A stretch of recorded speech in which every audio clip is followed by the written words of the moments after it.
Voilà.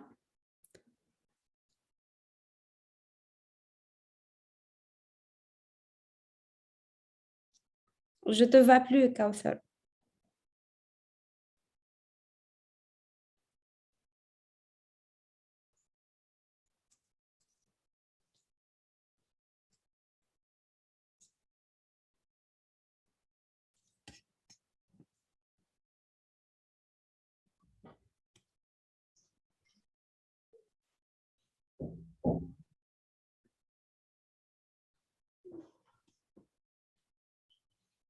Bonjour tout le monde. Bonjour.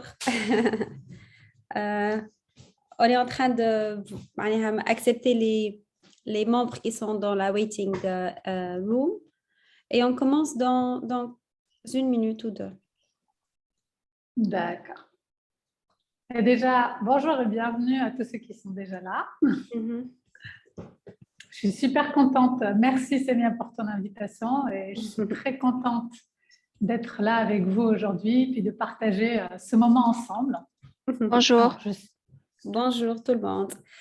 Donc, vu qu'on a choisi le format meeting, je vous demande à tous de, s'il vous plaît, mute vos computers. En fait, on a choisi le format meeting pour que ça soit interactif, pour pouvoir poser des questions et interagir avec Kauthar. Donc, je commence par me présenter rapidement. Je suis Samia Rezghi, présidente Atush UK et aussi fondatrice Atush for Women. Aujourd'hui, l'atelier il est fait pour Confidence Workshop for Corporate Women et on a avec nous Kauthar Torjed qui est Executive Coach et Empowerment Coach. Je laisse la main à Kauthar pour se présenter et on commence directement. Super, merci Sémia. Bonjour tout le monde. Aujourd'hui, on va parler de confiance dans le milieu professionnel. Donc ça va être une séance interactive, on va beaucoup utiliser le chat, je pense, et il y a du temps à la fin pour les Q&A qui pourraient être soit par chat, soit par message vocal. Je vais me présenter et je vais vous demander de vous présenter vous aussi, justement dans le chat, de nous dire votre nom, d'où vous vous connectez aujourd'hui, votre profession, et petite question sur votre niveau de confiance en vous aujourd'hui, professionnellement, entre 1 et 10. Si 1, c'est « je n'ai pas du tout confiance en moi », 10, j'ai totale confiance en moi, où est-ce que vous vous situez? Et pendant ce temps-là, moi aussi, je vais me présenter. Donc, je m'appelle Kauthar Torjed. Pour celles qui ne me connaissent pas, ceux qui ne me connaissent pas, je suis coach exécutive et en empowerment. J'accompagne essentiellement des femmes dans un environnement multiculturel à construire la carrière sur mesure et à passer à l'action pour mener une vie épanouissante et une vie qui leur ressemble. En ce moment, je suis sur le point de lancer ma practice d'executive coaching. Donc ça, c'est du coaching appliqué aux entreprises pour accompagner des leaders au sein d'entreprises à avoir une carrière performante et aussi une vie épanouissante. Et avant cela, j'ai travaillé plus de 10 ans dans le corporate world, dans un grand groupe international Schlumberger, où j'ai occupé divers postes de management et dans plein de pays, UK pendant 7 ans, France, Colombie, Inde, et aujourd'hui, je vis en Inde. Donc, je lis vos réponses. Sémia Rezghi, niveau de confiance. 8 sur 10, bravo. Basée à Londres. Inès Tumimi, qui est dans le service environnement, confiance à 7 sur 10, top. Alia Gribi, interior designer, 8 out of 10, super, London. Bravo, j'adore voir que votre niveau de confiance est déjà très élevé. Justement, je vais vous en dire un petit peu plus sur l'atelier d'aujourd'hui. Je vous invite à sortir un papier et un stylo, préparer un papier et un stylo. Ça va vous aider justement à écrire pour vous, noter certaines questions, noter des pistes de réflexion pour la suite. Ça ne va pas du tout être un moment où vous allez m'écouter parler. Vous allez être pleinement active. Je vais vous inviter à réfléchir, je vais vous poser des questions, je vais vous inviter à participer sur le chat. Et plus vous allez participer, plus vous allez vous impliquer, plus ça va vous aider justement à avancer pour vous. Il y a des choses qui vont vous toucher plus que d'autres. Et plus les choses vont vous toucher personnellement, plus ça va vous permettre, c'est ces choses-là qui vont vous permettre d'avancer. Et je vous rappelle que le vrai travail, bien sûr, il commence après cet atelier. Cet atelier, j'espère, ça va nourrir en vous des réflexions, ça va vous poser des questions, ça va vous aider à mettre le doigt sur les actions que vous allez décider d'entreprendre. Et c'est ça qui va vous permettre de continuer votre voyage. Et comme je vous ai dit, il y aura du temps à la fin pour les questions-réponses.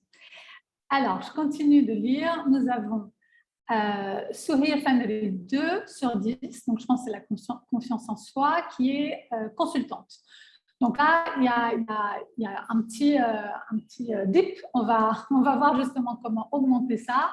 Hanem Fersi from London, 7 out of 10, super. Abir Turki, architecte, Tunisie, 7 sur 10. Génial. Alors, je vais déjà noter une chose. Donc, si je regarde vos profils, et je pense, si chacune d'entre nous regarde les profils de chacune, vos diplômes, votre poste, votre carrière, votre parcours, objectivement, selon des critères objectifs, vous avez, j'en suis certaine, tout un parcours brillant, une carrière inspirante. Et je suis certaine que si vous voyez le profil LinkedIn de n'importe laquelle d'entre vous, vous allez vous dire, ces femmes, waouh, elles ont tout pour elles rayonnent de confiance en elles. Et d'ailleurs, certains d'entre vous l'ont dit, vous avez noté à 7 sur 10, 8 sur 10. Donc, vous êtes déjà pleine de confiance en vous. Et vous êtes ici. Pourquoi? Parce qu'on veut toutes plus de confiance, quel que soit notre niveau actuel. Parce que la confiance, c'est l'ingrédient un peu magique, c'est ce qui fait prendre toute la sauce, ce qui nous fait rayonner, quel que soit le maquillage qu'on a, les vêtements qu'on a, la carrière qu'on a. Quand on a confiance, on est, voilà, on est habillé, on est prête à faire face au monde et on a besoin de rien de plus. Et la confiance, c'est ce qui transforme une expérience bof en expérience top. Et c'est ce qui transforme une expérience top en expérience waouh.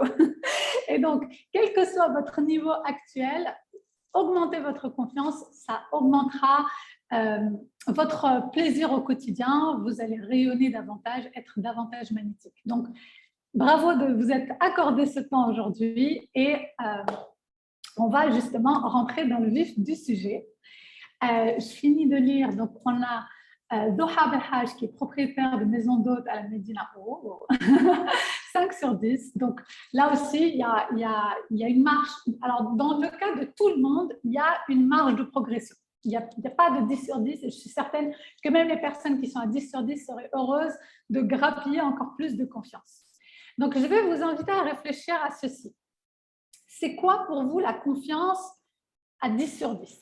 La confiance en soi à 10 sur 10, ce serait être capable de faire quoi? Ce serait être capable d'être quoi? Ce serait comment vous vous sentiriez si vous étiez à ce 10 sur 10 de confiance en vous. Alors, entre-temps, on a Afif Salemi, Banque et Finance à Londres, 7 sur 10. Et donc, voilà, mettez-moi en commentaire pour vous, si vous aviez un 10 sur 10, ça représenterait quoi? Ça voudrait dire quoi sur ce que vous seriez capable de faire, que vous ne vous sentez peut-être pas capable de faire aujourd'hui, ce que vous seriez capable de dire ou d'être, ce que vous oseriez. Je vais vous donner quelques exemples. Donc déjà, Souhir nous dit, je ne pense pas que c'est possible d'atteindre 10 sur 10. C'est peut-être de l'arrogance, non. Alors souvent, il y a justement cette idée de où s'arrête la confiance, où commence l'arrogance, où commence l'ego démesuré, on va dire. Là, on reste dans de la confiance. On va supposer qu'on reste dans de la confiance, on n'est pas du tout en train d'aller dans de l'arrogance. En général, si on se pose la question, est-ce que je suis arrogante? C'est que c'est plutôt bon signe, c'est qu'on ne l'est pas. Les gens qui sont arrogants ne se posent pas cette question-là. Donc, on va rester dans confiance en soi maximale. Ça ressemblerait à quoi? Ça pourrait vouloir dire, par exemple, savoir dire non. dire non quand on n'a pas envie de faire quelque chose à notre chef ou que ce n'est pas la bonne idée, demander une augmentation peut-être. Ça pourrait être avoir le courage de partir à 17 heures pour aller chercher les enfants sans avoir peur de ce que vont dire les collègues. Ça pourrait être s'affirmer davantage dans des conversations d'équipe, dans des négociations aussi. Ça peut être exprimer une envie de changer de poste. Ça peut être capable de donner un feedback négatif de façon honnête à un membre de notre équipe.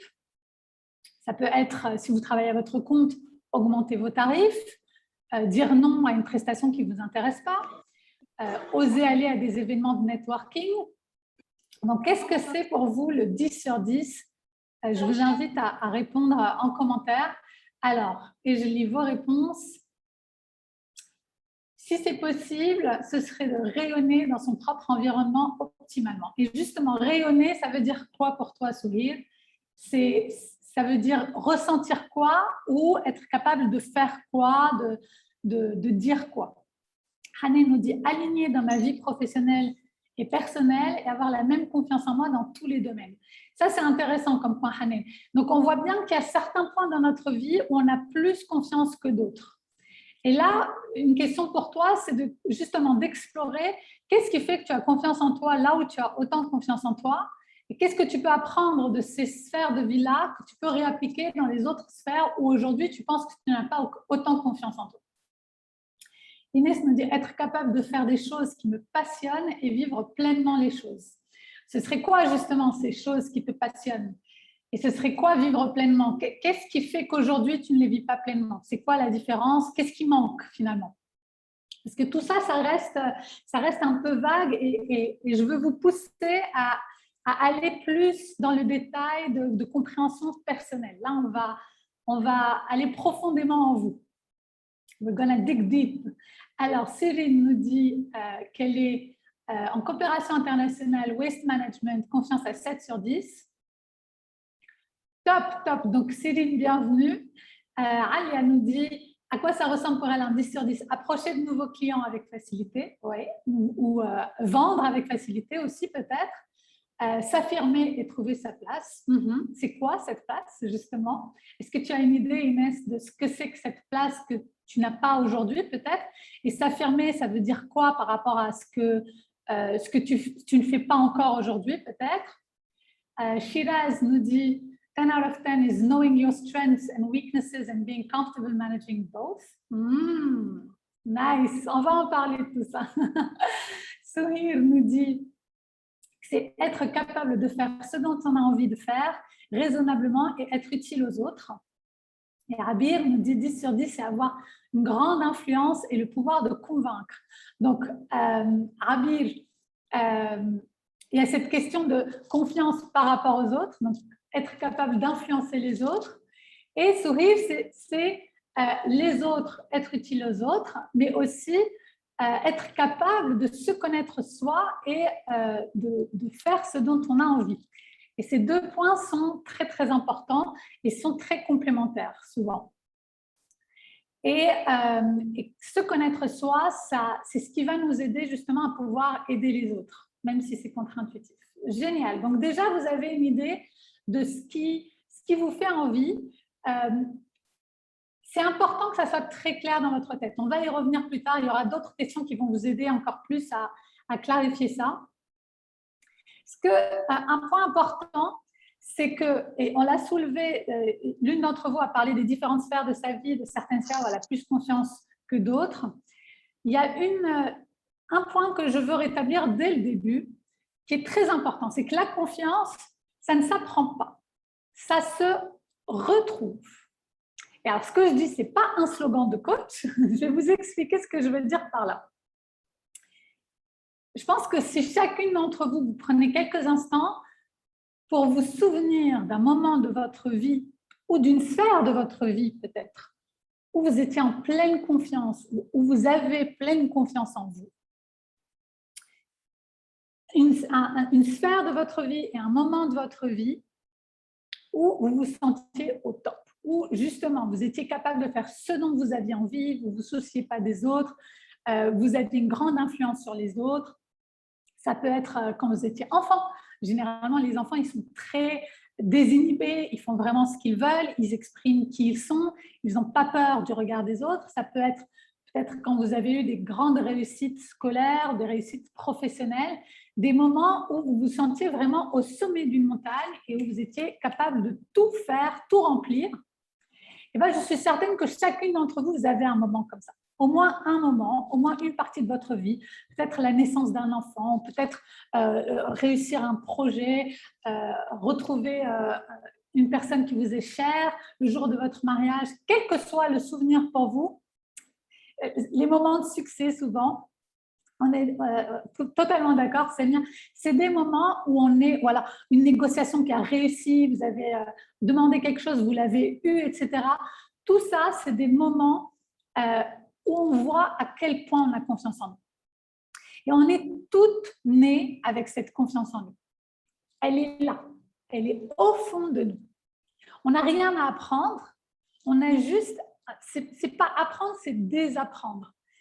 Certains conditionnements de la société, certaines expériences de vie qui petit à petit nous ont peut-être réduit la confiance en nous, nous ont fait douter de nous. Ça peut être des petites phrases qui nous ont été dites dans notre enfance ou plus tard à l'âge adulte. Ça peut être ce qu'on a compris, qu'on n'était pas exactement dans le bon moule, qu'on ne faisait pas la bonne chose. C'est toutes ces petites choses-là, en fait, qui viennent attaquer au quotidien notre confiance en nous. Et donc, on n'a pas à tout réapprendre de zéro. En fait, on doit retrouver la version de nous qui rayonne, la version de nous qui a pleine confiance en elle. Elle sait déjà. Et ça, c'est plutôt rassurant parce qu'on l'a toute en nous. On va aller retrouver notre état naturel de confiance en soi et on va aller regarder ça de plus près ensemble. C'est parti. Alors, je lis vos moments, justement. Moment de succès pour Semia, sur chantier pour Alia. Quand je suis entourée par mes clients en plein travail par Duha. Donc là, tu te sens dans ton élément, c'est super. Les moments où l'on vibre de l'intérieur, nous dit Inès. C'est vrai que ces moments-là, on les sent. On se sent dans le flow, on se sent très aligné. Il y a des, si vous pouvez vous mute. Moment de confiance et bonheur total pour Duha. Retrouver notre plus belle version pour Inès, c'est ça. Et l'améliorer encore plus, exactement. Et les moments où tu vois le fruit de ton travail pour Emma, exactement. C'est vrai que souvent aussi, quand on a travaillé dur, arriver au top, arriver au bout et voir, ça y est, le projet est finalisé, ou le bébé, ou quel que soit l'événement, quel que soit ce sur quoi on a travaillé dur, c'est un grand moment de confiance en soi. Quand on accomplit un projet avec succès, partagé. Oui, exactement, Hanen. Génial. Alors, on va commencer par parler d'erreurs que je vois fréquemment qui gâchent notre confiance, qui tuent notre confiance petit à petit. Et c'est des erreurs dans un contexte professionnel. Alors, pourquoi est-ce que j'ai choisi de vous parler d'erreurs? C'est absolument pas pour vous faire culpabiliser. Ces erreurs, c'est des erreurs très classiques. Moi, personnellement, je les ai toutes faites. Donc, le but ici, ce n'est pas de se dire « Oh zut, j'ai fait cette erreur, c'est horrible, c'est fini ». Certaines d'entre elles sont vraiment des erreurs du quotidien. C'est pas très grave de faire ces erreurs. Si je décidais de parler d'erreurs et pas tout de suite de vous donner, on va dire, les clés, c'est parce que c'est comme quand on résout un exercice de maths. Si on donne tout de suite la solution, ça paraît simple, normal, bah oui, bien sûr, c'est comme ça. Si on réfléchit un petit peu avant et qu'on cherche par soi-même, là, on va faire des erreurs. Et là, on va comprendre la difficulté pour nous en voyant ces erreurs-là. Et quand on va voir la solution, on va comprendre. Ah, d'accord, donc moi, je croyais que c'était comme ça, mais en fait, c'est comme ça. Donc, c'est pareil. Si je vous dis comment retrouver votre confiance, ça va vous paraître simple, mais vous n'allez pas forcément apprendre grand-chose. En vous parlant d'erreurs, certaines de ces erreurs ne vont pas vous parler parce que peut-être que vous ne les faites pas, tant mieux. D'autres erreurs vont peut-être, ou peut-être toutes les erreurs vont vous parler. Vous allez vous dire, ah, ça, c'est un truc que j'ai fait ou que je fais assez régulièrement. Et c'est ces points-là qui vont être importants pour vous. Parce que tout de suite, vous allez savoir, bon, donc ces points-là, c'est ceux sur lesquels je dois être consciente et vigilante. Et c'est ce sur quoi je dois travailler. Donc, je vous demande de mute, merci. Et la prochaine fois qu'une situation similaire va se présenter, ça vous permet aussi d'évoluer, de faire différemment pour ne plus faire ces erreurs, justement. La première erreur, donc il va y en avoir 4, et la première que je vais partager avec vous, c'est une erreur vraiment du quotidien. C'est porter un masque. Et je vais vous expliquer ce que ça veut dire. Porter un masque, c'est d'une part cacher qui on est. C'est se dire, je ne vais pas me dévoiler qui je suis, je ne vais pas dévoiler qui je suis vraiment. Et c'est d'autre part adopter d'autres comportements.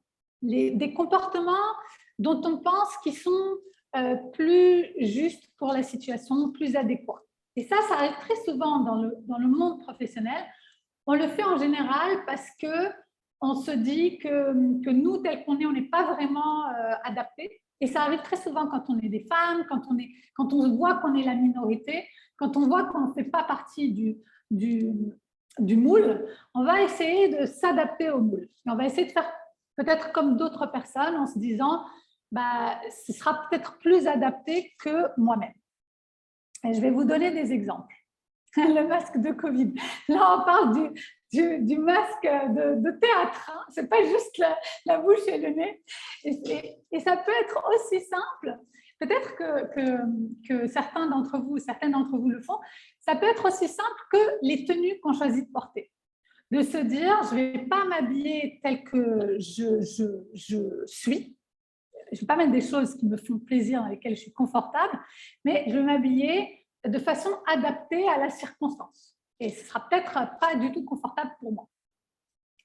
Ça peut être adopter un style de management qui ne nous correspond pas. Donc, par exemple, se dire « Ah, mais là, je viens d'être promue, il va falloir que je montre un visage autoritaire pour asseoir ma présence, pour asseoir mon autorité. » Alors qu'en fait, moi, dans mon précédent rôle, j'avais un style de management très participatif. J'aime bien écouter les avis des gens, mais se dire non, non, c'est pas adéquat.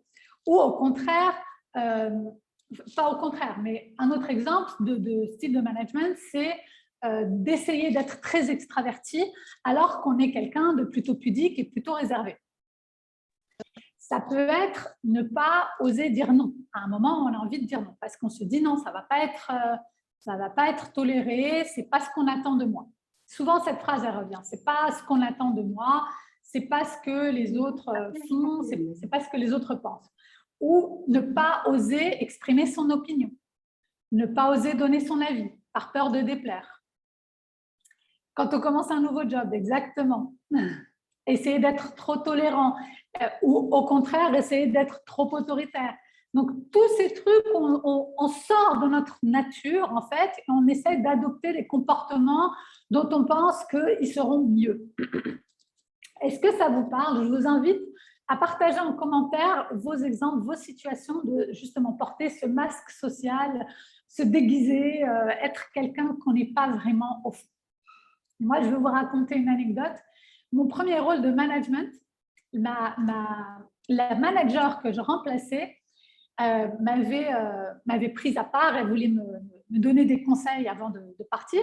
Et elle m'avait dit, pour créer une relation de confiance avec l'équipe, je te conseille, et moi ce que je fais, c'est j'invite régulièrement un par un les gens de l'équipe à déjeuner individuellement, donc ça crée de la confiance, ça crée une relation, et elle le faisait, et c'est quelque chose qui marchait pour elle.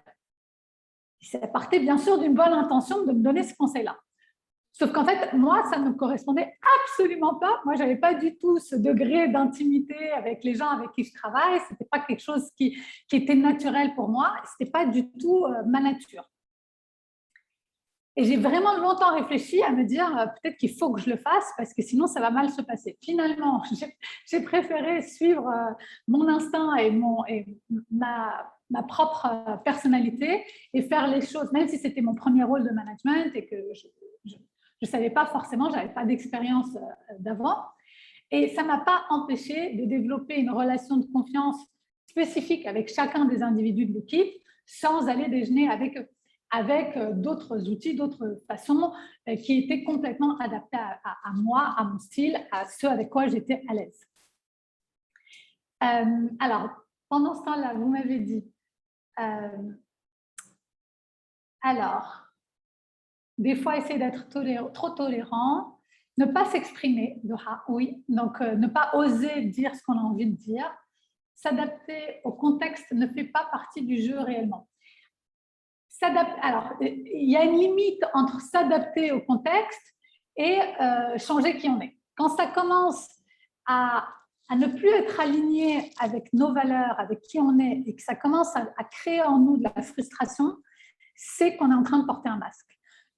Tant que c'est ça la limite en fait, c'est à quel moment est-ce que ça dépasse la ligne de ce qui touche à mes valeurs, à qui je suis, à qu'est-ce qui est important pour moi.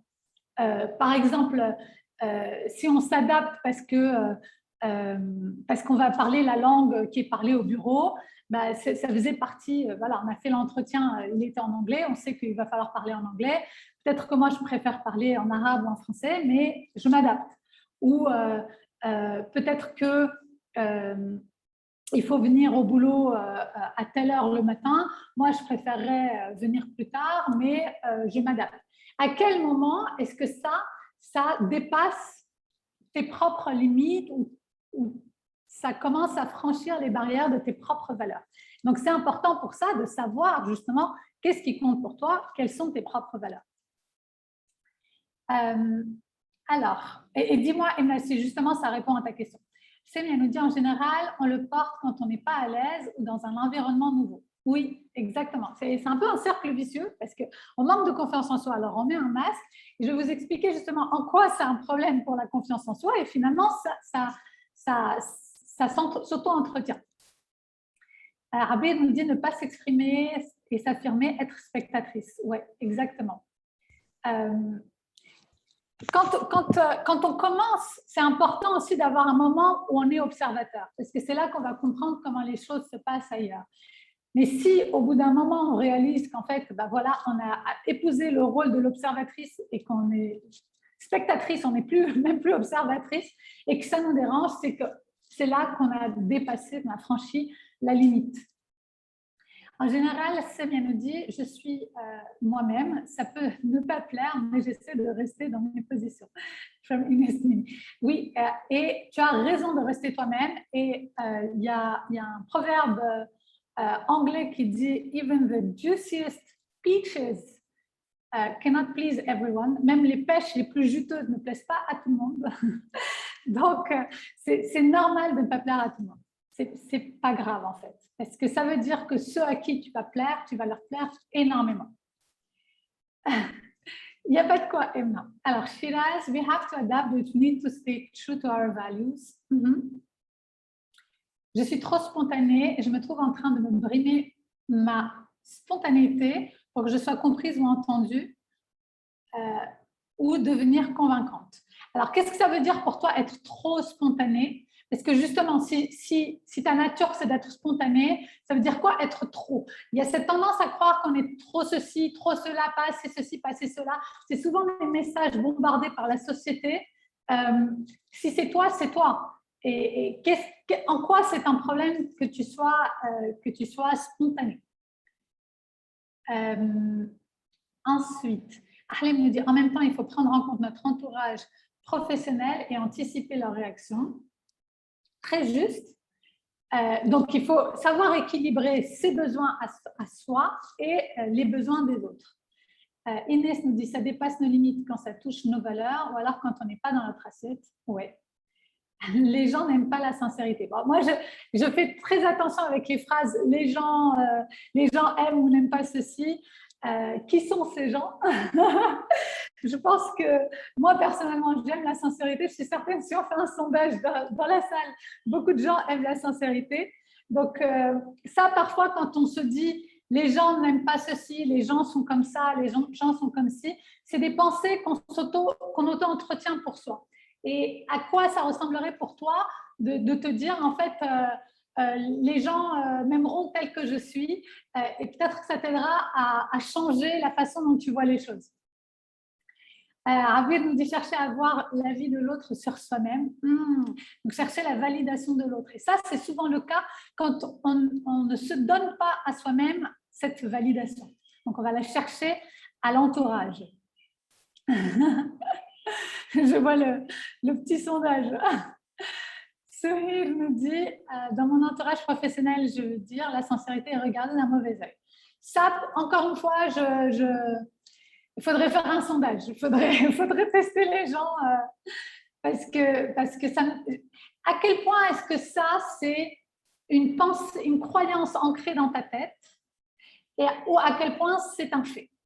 Quels sont les faits tangibles qui te permettent d'affirmer cette croyance? Tu vois ce que je veux dire, Sohid? Parfois on peut croire que certaines choses sont vraies alors que elles sont uniquement auto-alimentées parce qu'on y croit. Si je crois que Paris c'est très sale et que je me promène dans Paris, parce que je crois que Paris est très sale, je vais me focaliser sur la saleté partout. Donc ça va auto-entretenir ma croyance que Paris est sale. Donc si tu crois que les gens n'aiment pas la sincérité, tu vas interpréter peut-être certains événements comme c'est parce qu'ils n'aiment pas la sincérité, et finalement auto-entretenir ce cercle. Alors, je vais revenir à porter un masque. Pourquoi est-ce que porter un masque, ça nuit à votre confiance? Alors déjà, quand on s'empêche d'être soi-même, on s'envoie un message très fort, qui est inconscient mais qui est très fort, et ce message, c'est qu'on n'est pas à la hauteur, que nous, en tant que nous-mêmes, on n'est pas adéquat. D'une part. D'autre part, comme on va jouer un rôle, on va perdre justement en sincérité, on va perdre en spontanéité, on va perdre en confort aussi, on ne sera pas autant à l'aise. On va mettre plus de temps à réfléchir à comment répondre, comment réagir. Et tout ça, en fait, ça se ressent. Ça se ressent par les autres. Et quand les gens sentent qu'on n'est pas spontané avec eux, qu'on n'est pas sincère avec eux, ça ne nourrit pas une relation de confiance. Ils vont eux aussi être sur la défensive.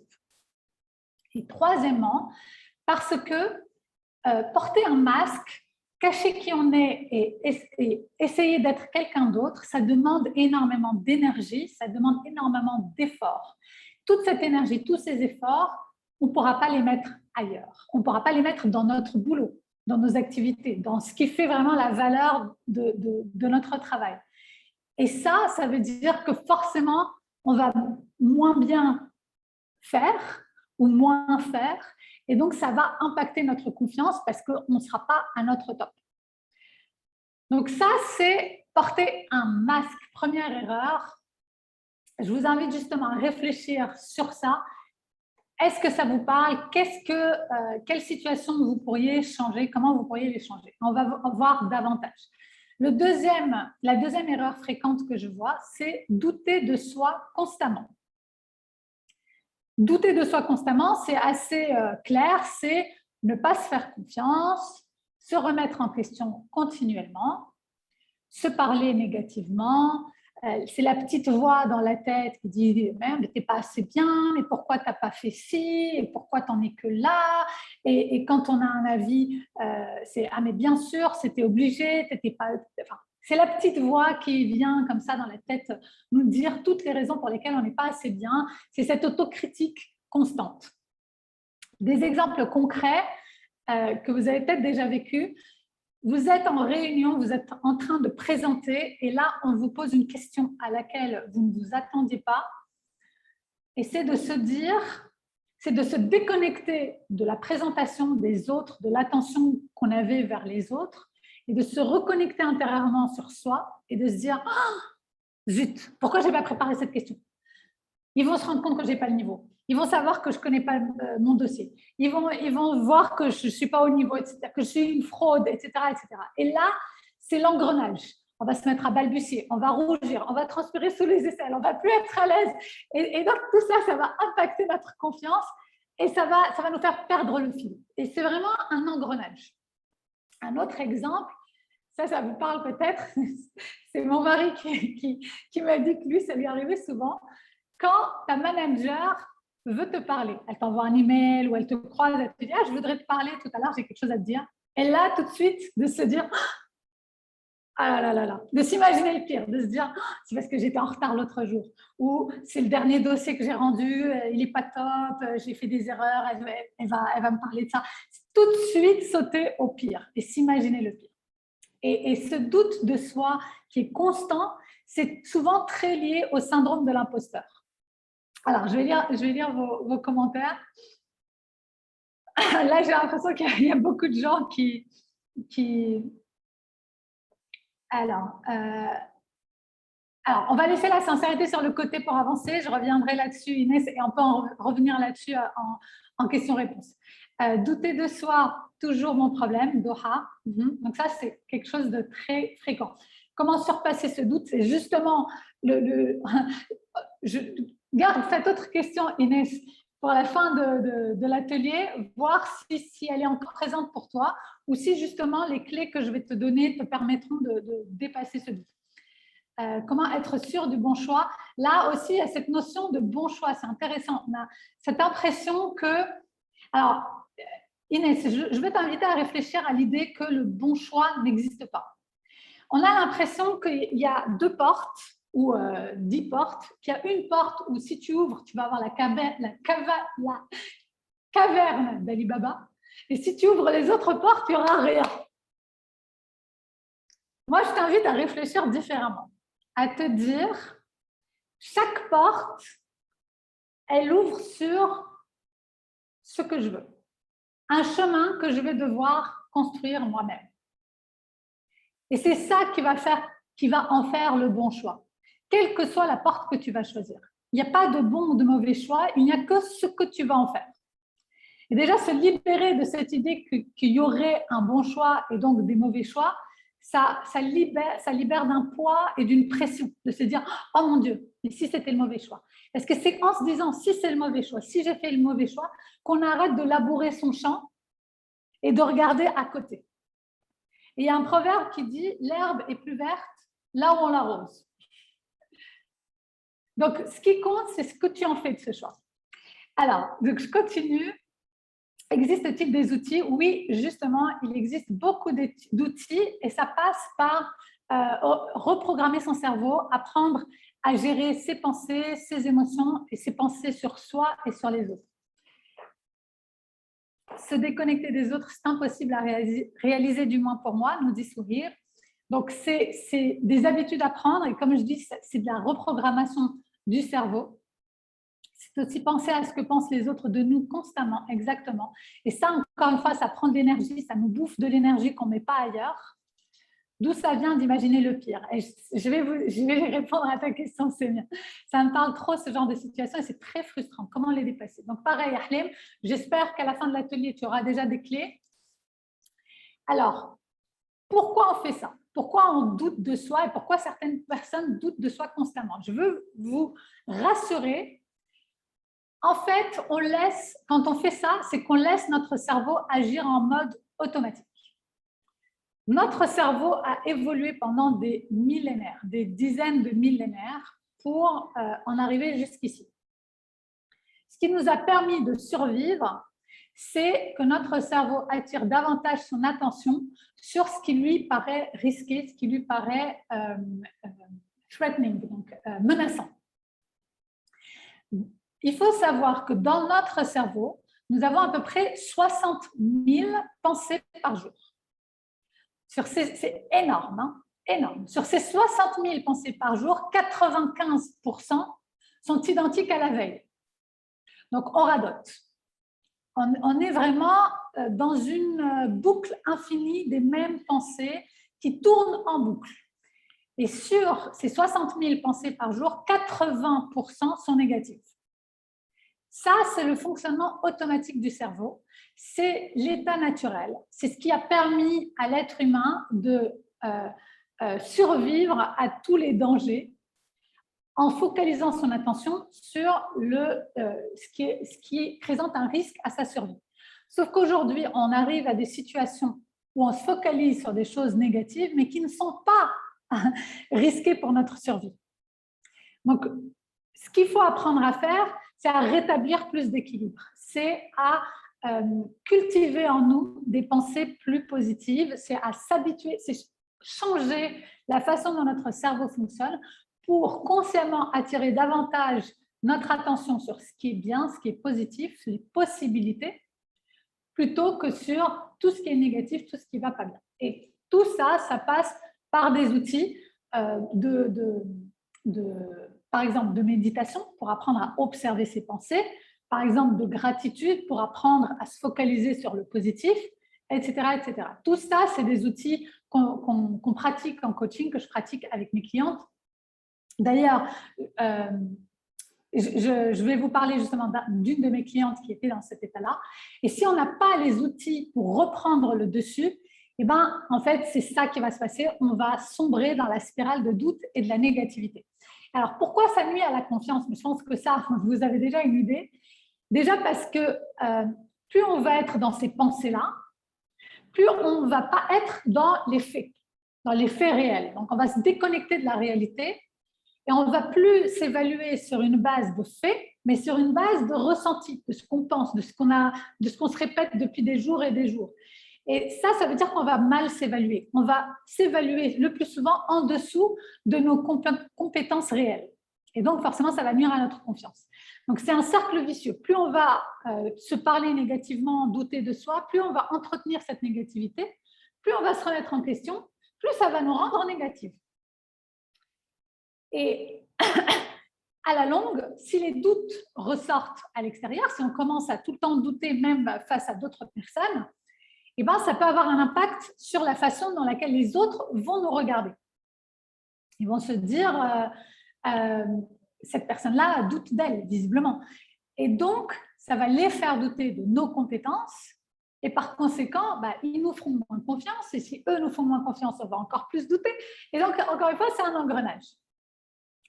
Et c'est quelque chose de vraiment très fréquent avec le syndrome de l'imposteur.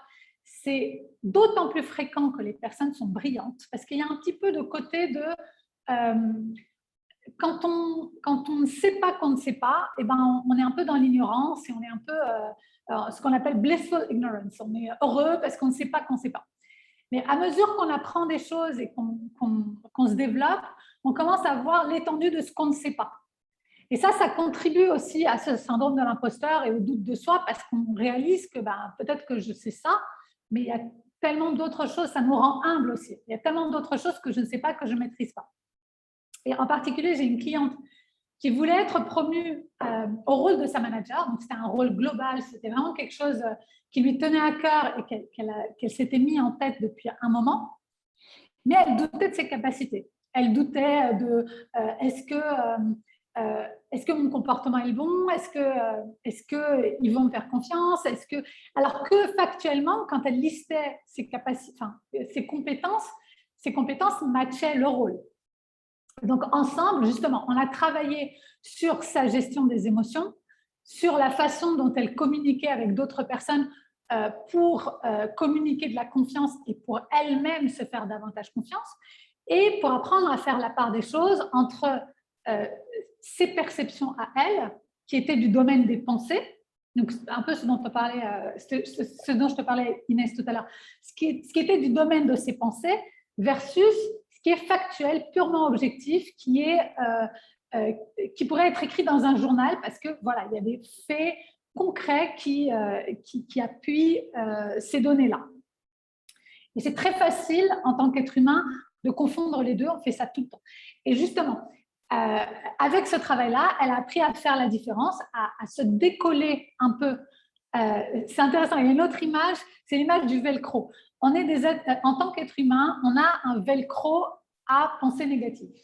On va accrocher toutes les pensées négatives. Et le coaching, c'est un outil très puissant pour nous permettre de retourner le velcro et pour que les pensées négatives glissent sur nous, davantage en tout cas, pour nous permettre, et si possible, de faire le velcro des pensées positives qui vont, elles, justement, nous booster, nous motiver, nous donner davantage confiance en nous. Et elle a fini par demander le rôle, par avoir le rôle, et aujourd'hui, quand elle a commencé le rôle, elle a eu encore du syndrome de l'imposteur, est-ce que je suis à la hauteur, etc.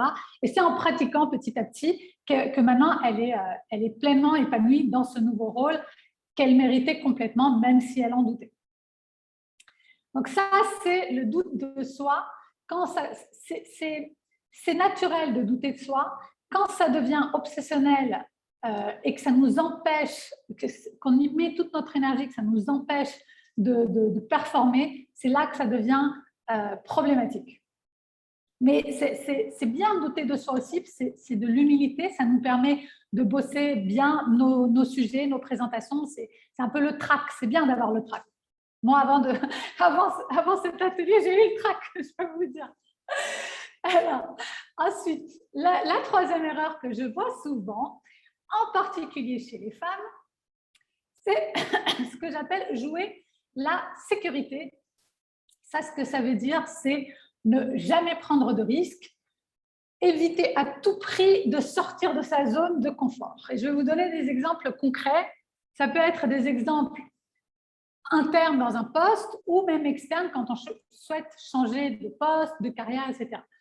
Par exemple, un fait typique chez les femmes, c'est de ne postuler à une offre que si on remplit 90% des critères parce qu'on veut être sûr de l'avoir, sinon on se dit non, mais ce n'est pas pour moi.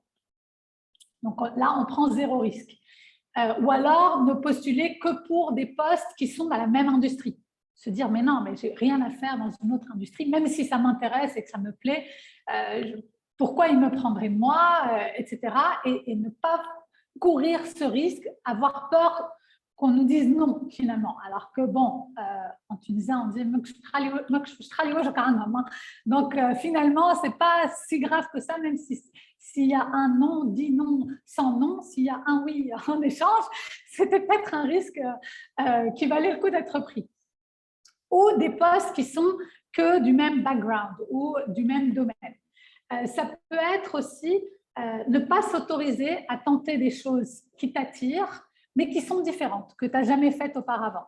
Tu travailles en finance, mais tu as envie de faire quelque chose d'un peu plus RH. C'est peut-être possible dans ta boîte, mais tu te dis, ben non, c'est pas dans les sentiers balisés. Les gens qui font finance, ils font ce poste, puis ce poste, puis ce poste, puis ce poste. Donc, je vais rester dans ce même sentier de tous les gens qui font pareil. Tous les gens qui ont eu le même diplôme que moi suivent cette voie-là, donc je vais suivre cette voie-là, même si tu as envie de faire autre chose, mais ne pas oser courir ce risque-là. Et puis, dans un cadre plus interne, alors, Sohi, je t'enverrai... si tu me mets ton email, je t'enverrai, c'est un psychologue, je n'ai pas le nom en tête, mais je t'enverrai la référence pour les 60 000 pensées par jour. Mais envoie-moi ton email, sinon j'aurai aucun moyen de te le par message privé si tu veux, j'aurai aucun moyen de te recontacter. Alors, oui, dans un domaine interne, professionnel, ça peut être ne pas oser adresser la parole à son N+2 ou à son N+3, ne pas oser demander de l'aide, ne pas oser demander conseil ou ne pas oser demander tout court. On a envie de changer, on a envie de faire une formation et ne pas oser. Donc, c'est jouer la sécurité, c'est ne demander que les choses dont on est sûr qu'elles vont être acceptées. Et par exemple, j'ai une cliente qui envisageait de changer de voie professionnelle, mais ça nécessitait une formation. Et du coup, ça nécessitait aussi de sortir de sa zone de confort. Elle venait d'avoir un bébé, elle se disait, est-ce que j'ai envie de sortir de ma zone de confort? Là, je sais que j'ai mes horaires pépères, je maîtrise mon travail, je le fais depuis 4 ans, je connais tout par cœur, je pourrais le faire les yeux fermés. Mais du coup, ce qui se passait, c'est qu'elle faisait l'autruche, elle ne demandait rien à personne, elle ne disait pas que ça lui plaisait plus ce qu'elle faisait, qu'elle voulait faire autre chose. Et elle en devenait désengagée. Elle en venait à plus vouloir faire ce qu'elle faisait et à se demander si elle ne devrait pas complètement changer de profession. Elle se disait peut-être que je devrais faire un boulot manuel. Enfin, elle se mettait à imaginer tout un tas d'autres issues juste pour ne pas courir de risques et demander à changer, quitte à ce que ça ne lui plaise pas ou à ce qu'elle redemande après à revenir à son poste. Donc, on a travaillé là-dessus. Finalement, très vite, elle a fini par en parler à son N+2. Voilà, ça m'intéresserait, mais il faudrait faire telle formation. Qu'est-ce que tu en penses? Est-ce que tu penses que c'est adapté à mon profil, etc. Donc, elle a pris des risques. Elle a osé parler de ses désirs profonds, du fait qu'elle avait fait le tour de ce qu'elle faisait aujourd'hui. Et bien, finalement, son N+2, il a été hyper encourageant. Et aujourd'hui, elle a commencé sa formation. Et elle a été très transparente sur le fait, je ne sais pas combien de temps ça va prendre ou combien de temps, si c'est vraiment ce que je veux faire, mais je veux essayer. Alors, pourquoi? Alors, un truc important, c'est que je ne dis pas qu'il suffit de demander pour qu'on reçoive. Mais en tout cas, si on ne demande pas, c'est sûr que, et si on ne prend pas de risque, c'est sûr qu'on aura moins de chances d'obtenir. Pourquoi est-ce que ça nuit à la confiance? En fait, c'est très contre-intuitif. On a toujours l'impression que pour pouvoir prendre des risques, on a besoin de confiance en soi. Si je veux pouvoir demander une augmentation, il faut que j'ai confiance en moi. Si je veux changer de poste, il faut que j'ai confiance en moi. Donc, je vais attendre d'avoir constitué ce stock de confiance en moi avant de faire les choses. Sauf qu'en fait, c'est dans l'autre sens que ça se passe. Et ça c'est très visible quand les gens se lancent à leur compte aussi. Ils ont l'impression que d'abord, ils doivent avoir suffisamment de confiance en eux avant de commencer quelque chose de nouveau. En fait, ce qui se passe à l'échelle de notre cerveau, c'est que notre cerveau va nous juger sur la base de nos actions. Donc, si notre cerveau voit qu'on n'ose pas faire quelque chose qui nous tente, il va se dire, bon, ben, ça veut dire, il va l'interpréter comme je ne suis pas capable de faire cette chose-là. Je ne suis pas au niveau. Et donc, il va nous envoyer encore plus de signaux de peur à l'avenir pour rester dans notre zone de confort. Et c'est un cercle vicieux. Et au contraire, quand on ose, même si on ose et que ça rate, entre guillemets, parce que finalement, c'est quoi l'échec? Déjà, oser en soi, c'est une réussite. Et bien là, le cerveau, il va nous voir oser prendre ce risque et il va se dire, c'est que je suis capable. Et ça va nous encourager à prendre un petit peu plus de risques et à sortir un petit peu plus de la zone de confort. Et c'est vraiment une gymnastique. C'est comme faire du sport. Plus on va faire de sport, et même si on commence par courir, par exemple, à courir 5 minutes par jour, si on court 5 minutes tous les jours, au bout d'un moment, on va se dire « Ah ben oui, je peux ». Et hop, on va augmenter un petit peu, et un petit peu, et un petit peu. Et on va progresser. Si on attend de se sentir prêt à courir 1 heure pour aller courir 1 heure, on ne le fera jamais. Donc, passer à l'action, c'est en fait une grande clé du processus de confiance en soi. Et c'est en passant à l'action qu'on va gagner en confiance en soi. On va y revenir à ce passage à l'action. Et la prise de risque, elle est cruciale dans ce passage à l'action. Alors, je veux voir vos messages. Vous êtes plusieurs à m'avoir envoyé les emails. Donc, je vais prendre note. Peut-être que ce que je ferai, si ça en intéresse plusieurs, je demanderai à Semia l'email, comme ça je vous enverrai les emails des participantes, comme ça je pourrai vous envoyer un email et vous donner les références. Alors, Henda nous dit, les personnes perfectionnistes généralement se donnent beaucoup de leur temps pour ne pas tomber dans des situations embarrassantes. Exactement, elles perdent beaucoup de temps à rester dans la zone de confort pour ne pas, et n'en sortent pas finalement. On ne fait de nouvelles choses que lorsque nous sommes en confiance, alors on procrastine à chaque fois. Mais le problème, c'est que la confiance naît de l'action. Donc en fait, c'est vraiment très important de se dire quelle est la plus petite action que je pourrais commencer à prendre qui va m'aider justement à gagner en confiance. Merci Semia. Donc Semia confirme. Plusieurs personnes. Ok, tout le monde. Ok, on va faire ça alors.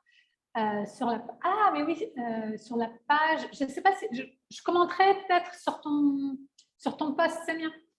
L'action, c'est le moteur qui va alimenter la confiance en soi. OK, super.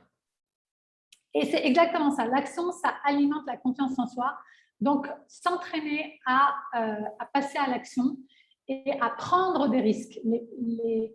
La prise de risque, c'est comme l'action, ça s'exerce et ça augmente petit à petit. On n'est pas obligé de commencer par des énormes risques. On commence par des tout petits risques et on les grandit petit à petit. Alors, je regarde l'heure. Il y a une autre erreur importante et après, je passe aux clés, ce pourquoi on est là. Mais je pense que passer par les erreurs, déjà, ça vous donne une bonne idée des clés. On a déjà évoqué plusieurs clés. Vous allez voir, vous ne serez pas perdus. Donc, la quatrième erreur que je vois très souvent, c'est s'auto-censurer dans ses choix. Et ça, je vais vous expliquer ce que c'est. C'est par exemple croire qu'on ne peut pas tout avoir, croire qu'on est obligé de faire des sacrifices. C'est ne pas s'autoriser tous les désirs qu'on a. Je vais vous donner des exemples. Et on ne s'autorise pas. Pourquoi? Parce qu'on a peur que ce ne soit pas raisonnable, on a peur que ce ne soit pas réaliste. Et donc, en fait, on va s'auto-censurer dans ce qu'on demande ou dans ce qu'on choisit. Donc, à quoi ça ressemble concrètement? C'est de se dire, par exemple, si je veux cette promotion, alors je vais devoir travailler davantage, donc j'aurai moins de temps à passer avec ma famille. Qu'est-ce qu'on a fait là? On s'est dit, ce n'est pas réaliste, ce n'est pas envisageable pour moi de pouvoir faire ce nouveau poste qui est plus prestigieux ou plus de responsabilités, et d'y consacrer le même temps que je passe aujourd'hui pour pouvoir garder le même temps avec ma famille. Et quand on se dit ça, ça veut dire qu'on ne va même pas oser demander, on ne va même pas penser à demander à avoir certains aménagements ou à poser les limites qui s'imposent pour qu'on garde le même rythme avec notre famille. Donc là, ce qu'on a fait, c'est qu'on s'est auto-censuré dès le départ en se disant, c'est pas possible. C'est pas possible d'avoir et cette promotion et de garder autant de temps avec ma famille. C'est ça, exactement, Inès, croyance limitante. On est en plein dedans. Autre exemple, ne pas demander tout ce qu'on veut vraiment. Ça, je le vois très régulièrement avec les femmes. En particulier, ça, je le vois avec les femmes qui ont une famille et qui se disent, non mais je demande trop, enfin, les autres à côté ne demandent pas, les hommes, donc pourquoi est-ce que je demande tant? C'est déjà une faveur qu'on me fait. Et là, j'ai un exemple d'une cliente, donc elle revenait de congé maternité, et c'était très important pour elle d'avoir ses mercredis de libre et de pouvoir travailler de la maison dans l'idéal. Hein. Dans l'idéal, elle a réussi à clarifier qu'elle voulait travailler de la maison, je pense, deux jours par semaine, avoir le mercredi de libre pour ses enfants et de toujours finir, je ne sais plus à quelle heure, pour pouvoir aller chercher ses enfants à la crèche. Sauf qu'elle n'osait pas demander tout ça parce qu'elle avait l'impression que ça allait être trop demandé à son employeur. Donc, elle-même, elle fixait ses propres limites. Donc, on a travaillé là-dessus. Elle a clarifié vraiment ce qui était l'idéal pour elle et elle est allée le demander. Elle a dit, voilà ce dont j'ai besoin pour exercer au mieux. La conséquence, c'est qu'on lui a tout donné. Tout ce qu'elle a demandé, elle l'a eu. Je ne dis pas encore une fois qu'il suffit de demander pour que ce soit accepté. Ce que je dis, c'est que naturellement, on a souvent tendance à demander moins que ce qu'on pourrait avoir. Les femmes en particulier, parce qu'on se dit, c'est pas raisonnable, c'est pas réaliste. Ils vont se dire que je fais ma diva, ils vont se dire que parce qu'il y a des doutes, parce qu'il y a des croyances limitantes, parce qu'on est souvent celle qui s'occupe davantage de la famille aussi. Donc, on se dit par rapport aux hommes, c'est pas réglo, c'est pas ceci, c'est pas cela. Eux, ils font pas toutes ces demandes, etc. Sauf que la meilleure façon de ne pas obtenir quelque chose, c'est de ne pas la demander. Exactement, tu as raison, Inès, de faire ta diva, d'assumer. Ce n'est pas faire sa diva, au fond. C'est être très clair avec ce dont tu as besoin pour exercer au mieux ta profession, pour performer au mieux pour ton entreprise. Et si ton entreprise a ses propres intérêts en tête et tes intérêts, pour que ces intérêts soient alignés, le mieux, c'est de trouver le meilleur terrain d'entente. Donc, commencez par être clair avec ses désirs pour ne pas, après, déjà s'auto-censurer dans les choix. Alors, ce que vous me dites, Abid nous demande que faire lorsqu'on manque d'inspiration pour les actions à entreprendre. Je vais vous poser une série de questions et Abid, j'espère que ça t'aidera à penser, à savoir quelles sont les actions à entreprendre. Pour moi, quand on manque d'inspiration sur les actions à entreprendre, c'est qu'on n'est pas forcément très clair sur ce qu'on veut ou sur qui on est ou sur où est-ce qu'on veut aller. Donc, une fois qu'on est plus clair là-dessus, une fois qu'on sait où on va trouver le chemin pour y aller. Donc, on va y revenir dans les clés et j'espère que ça va répondre à tes questions. Arfef nous dit ne pas prendre une promotion après une maternité, c'est aussi un conditionnement social. Oui, très, très juste. Il y a beaucoup de femmes qui s'auto-censurent là aussi, qui se disent non, mais là, ce n'est pas le bon moment. Moi, j'ai un enfant à élever, je veux pouvoir avoir mes horaires. Et en fait, ça part du principe, encore une fois, de base, on se dit, si je demande une promotion maintenant, je ne vais pas avoir le temps que je veux pour mon enfant. Alors qu'en fait, c'est deux discussions séparées à avoir. On peut avoir envie de garder un certain équilibre avec sa famille et on peut être clair dessus et l'exposer. Je ne dis pas que la boîte va forcément l'accepter, mais en tout cas, nous, ça nous permettra d'être clair sur ce que la boîte est prête à accepter ou pas. Encore une fois, si on ne demande pas, on est sûr en tout cas, on maximise ses chances de ne pas avoir. C'est-à-dire, il faut demander. Enfin, il ne faut surtout pas hésiter à demander, bien entendu. On revient à la perception des autres. Si on montre qu'on est super confiante, ça ne peut pas revenir négativement. Can it backfire? On ne peut pas contrôler les gens qu'on a en face de soi. Je ne peux pas... il y aura toujours des assholes, déjà.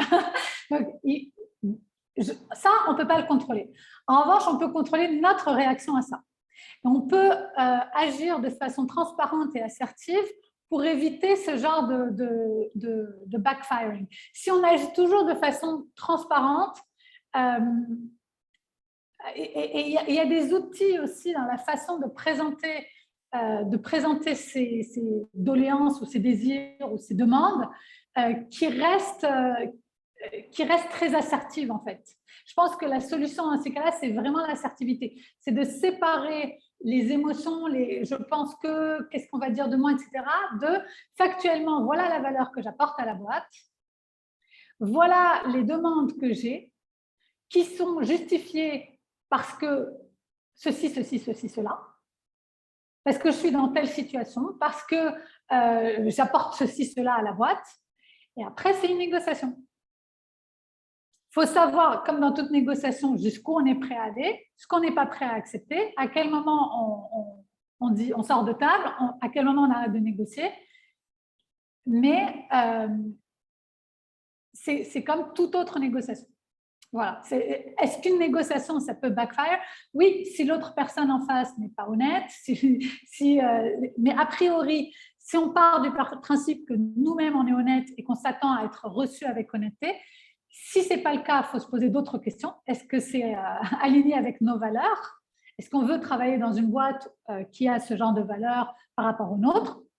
Mais si on part du principe qu'on est dans une boîte dans laquelle on se sent aligné, où on est bien et où nous, on va être transparent, honnête et très clair parce qu'on l'est avec nous-mêmes, il n'y a pas de raison de ne pas attendre la même chose de l'autre côté. Il vaut mieux s'attendre, prêter à l'autre les meilleures intentions et c'est souvent ce qui va créer cet environnement de confiance. D'ailleurs, la meilleure façon pour que les gens nous fassent confiance, c'est que nous, on leur fasse confiance au départ. Alors, pourquoi est-ce que ça nuit à la confiance de s'auto-censurer? Bon, déjà, ça crée des frustrations de base, parce que ça veut dire que même si si on veut ça, mais qu'on demande ça, même si on obtient ça, on sera toujours frustré, parce qu'on n'a pas eu tout ce qu'on voulait. Donc, déjà, c'est pas utile sur le long terme. Quand on est frustré, on n'est pas au top de ses performances. Ensuite, en fait, on se diminue. Quand on s'auto-censure, on se dit non, mais contente-toi de moi. Et en fait, on s'auto-rétrécit. En fait, on se rétrécit nous-mêmes. Ce qui se passe quand on accepte moins, c'est qu'on diminue notre estime de soi. Si on est d'accord pour prendre quelque chose qui ne représente pas notre valeur, eh ben on baisse notre estime de soi et ça baisse notre confiance en soi. Et quand on négocie moins que notre valeur, que ce qu'on pense mériter, eh ben on diminue aussi notre assertivité. L'assertivité, ça, pareil, ça se pratique d'être capable de présenter des faits de façon claire et dénuée de sentiments, non émotionnels, factuels. Et c'est une clé essentielle en négociation et en confiance en soi aussi. Alors, je lis vos messages. Alia nous dit, ça part du principe qu'on pense que les hommes peuvent et doivent garder des positions à plein temps, même quand ils ont des enfants. C'est sur cet élément que je travaille quand mes collègues femmes demandent de travailler à mi-temps et partir plus tôt. C'est ça, on part du principe, et ça, moi, j'ai hâte de voir des entreprises où on verra des CEO à mi-temps, il serait temps, et pourquoi pas des femmes CEO à mi-temps ou des femmes CEO qui partent pour des congés de maternité. J'attends d'en voir davantage. Halia nous dit, je leur demande de s'organiser avec leurs partenaires pour une distribution plus équitable des rôles. Très, très juste. C'est en fait un des soucis majeurs avec ces histoires de rôle de femmes et d'hommes professionnellement, c'est que ça touche au ménage et qu'il n'y aura pas de solution durable tant que dans les ménages, les hommes ne prendront pas plus de place, tant qu'ils ne prendront pas des congés de paternité, etc. etc. Ça, c'est un énorme autre débat for another day parce qu'il y a tant de choses à dire. Là, maintenant, on arrive à comment renverser tout ça. Et je vais partager avec vous les 3 clés qui forment le framework que personnellement j'applique avec mes clientes. Vous allez voir, on en a déjà beaucoup parlé, ça va tomber sous le sens maintenant qu'on a vu ces erreurs. Et ces 3 clés, elles vous permettent vraiment de ne pas tomber dans ces erreurs et en plus, du coup, de booster votre confiance en vous. On va les voir une par une. Je vais vous donner pour chacune des questions concrètes. Donc, vous, si vous vous êtes reconnu dans ces traits-là, eh ben, notez ces questions parce que c'est les étapes qui vont vous permettre d'avancer justement, qui vont être adaptées à vous. Ces 3 clés, c'est la clarté, le mindset et le passage à l'action. Alors, la clarté, elle a plusieurs aspects. En particulier, elle a 2 aspects importants. D'une part, c'est savoir qui on est. Et d'autre part, ah super, merci Sohib d'avoir écrit les erreurs. Je vais vous les remettre à la fin. Alors, donc la clarté, c'est 2 choses. D'une part, savoir qui on est. Et d'autre part, savoir où l'on va. Par exemple, quand on porte un masque, c'est souvent qu'on n'est pas clair avec soi-même sur qui on est, quelles sont nos propres valeurs. Quand on s'auto-censure aussi, souvent, c'est qu'on n'est pas très clair sur ce qu'on désire vraiment. Donc, les questions à se poser dans ces cas-là, c'est est-ce que tu sais qui tu es? Est-ce que tu connais tes valeurs?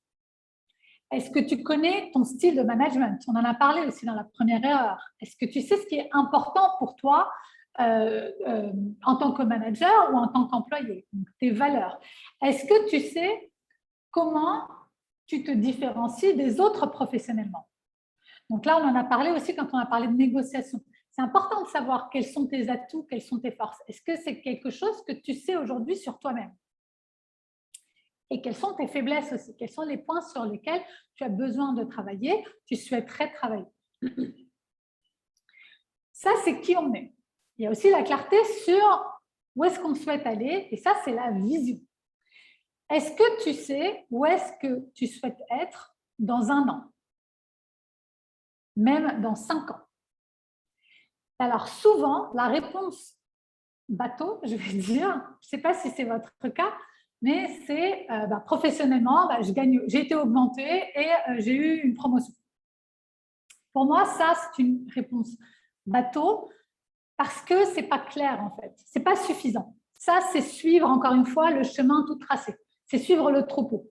C'est pas si on se dit, voilà, je veux juste gagner plus et avoir eu ma promotion, ça veut dire qu'on ne s'est pas posé les bonnes questions. C'est essentiel d'avoir une vision professionnelle, précise et intentionnelle. Donc, c'est vraiment dans quel environnement je souhaite évoluer, quel genre de projet je souhaite, sur quel genre de projet je souhaite travailler, quels sont les genres de personnes avec qui j'ai envie de travailler, quels sont les points importants pour moi au travail. Est-ce que c'est l'environnement? Est-ce que c'est les personnes avec qui je travaille? Est-ce que c'est les horaires, etc., etc. Et pas que. Il y a aussi l'aspect, ce que je vois aussi beaucoup, c'est qu'il y a beaucoup de femmes qui sont très claires sur leur vision professionnelle, mais qui n'ont pas de vision personnelle. Alors que ça va de pair. On ne peut pas se dire professionnellement, je veux accomplir ça. Personnellement, n'avoir aucune idée ou alors avoir une idée qui soit complètement disjointe, qui soit par exemple rentrer vivre en Tunisie, faire ceci, faire cela, et que ça ne soit pas du tout compatible avec la vision professionnelle. À un moment donné, il faut que tout ça ait du sens. Donc, c'est important que cette vision, elle joigne la vision personnelle, la vision professionnelle, et pour celles qui sont en couple, la vision de l'autre membre du couple, qui aussi a une vision personnelle et une vision professionnelle. Alors, ça ne veut pas dire qu'on n'a pas le droit de changer d'avis. Dans un an, même dans 6 mois, dans un mois.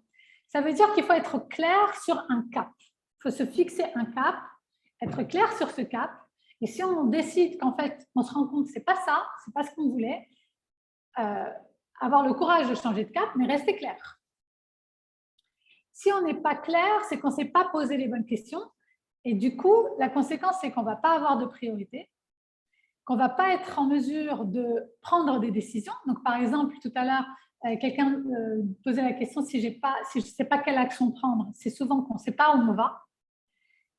Mais ce qui se passe quand on ne prend pas de décision, c'est que c'est les autres et l'environnement qui va prendre les décisions pour nous. Et donc, on va se laisser flotter au gré des autres. Donc, est-ce que tu sais ce que tu désires dans l'idéal? Ce que tu désires accomplir? À quoi tu veux que tes journées ressemblent? Pour ta vie familiale, ta vie pro, ta vie relationnelle, où tu habites, comment tu te sens au quotidien. Et c'est ce niveau de clarté qui va nourrir la confiance. Et ce niveau de confiance, il va donner du leadership. Qu'on soit manager ou qu'on soit membre d'équipe. C'est le leadership de quelqu'un qui mène sa carrière, qui ne se laisse pas mener par les circonstances, qui sait où elle va. Et c'est un auteur américain, Kissinger, qui disait « Si tu ne sais pas où tu vas, tous les chemins te mèneront nulle part. » Alors, je vais lire vos messages avant de passer à la deuxième clé. Les points forts, les points faibles, exactement. Question, comment on gère nos points faibles? Alors, on y regarde cette question, Samia, on y revient à la Q&A, parce que c'est une question très large. Ahmed nous dit, on essaie de se projeter. Exactement, c'est ça, avoir une vision.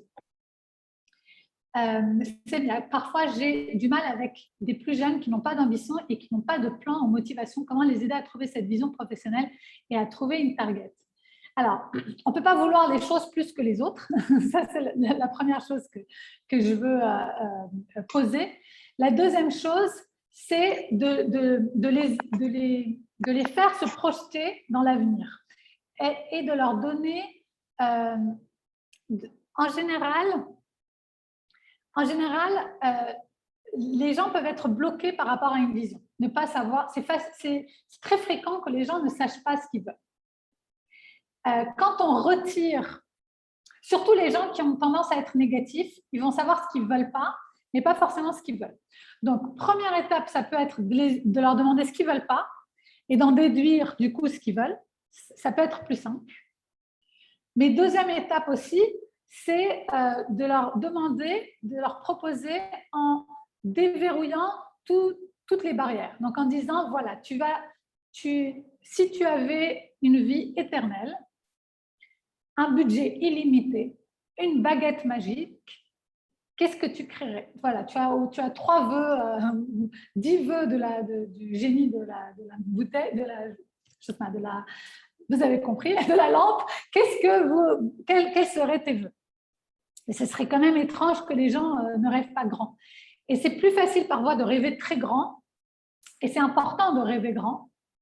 Parce que d'abord, il faut rêver grand pour après confronter à la réalité. Si on commence à confronter à la réalité, on va rêver tout petit et ce ne sera plus des rêves en fait. Donc voilà, ça c'est 2 pistes. Raphaël propose une autre piste, je leur pose la question et essaie de leur expliquer pourquoi c'est important de se trouver une réponse. Oui, exactement. Poser la question, tout simplement.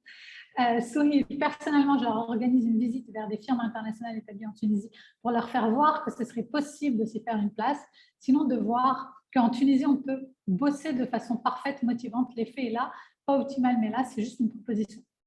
Oui, ce que tu fais, Souhil, c'est génial. En fait, tu donnes des idées, des rôles modèles, donc à quoi ça pourrait ressembler. Et c'est vrai que pour beaucoup de gens, pour beaucoup de femmes qui n'ont pas accès à des rôles modèles, ça peut être difficile de se projeter dans un avenir où, par exemple, une femme tunisienne qui souhaiterait être cosmonaute, aujourd'hui, elle n'a pas de rôle modèle tunisien. Donc, c'est même un homme. Donc, c'est très facile de se dire, non, mais ce n'est pas pour moi. Donc, ne serait-ce que déjà de voir ce qu'il est possible d'accomplir et cette idée de pas de limite, ça peut aider à donner des idées de ce qu'on aimerait faire soi-même. Les aider à découvrir ce qui les passionne. Ouais.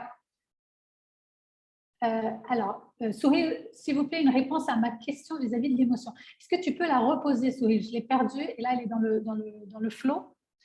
Semia nous dit, je pose une question. Sans émotion, je suis incapable de faire de belles choses. Avec émotion, les interactions avec les autres, mais pas probablement optimales. Que faire? C'est là la question. Alors, la réponse, d'accord. Là j'ai l'impression qu'il y a une pensée blanc ou noir.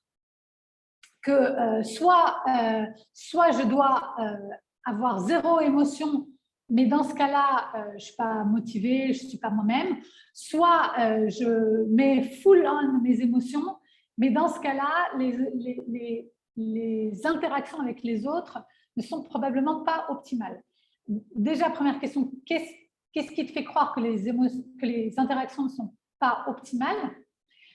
Et d'autre part, peux-tu penser, donc si ça c'est le noir, ça c'est le blanc, à tout l'éventail de gris entre les deux? Est-ce que c'est forcément sans émotion ou avec full émotion?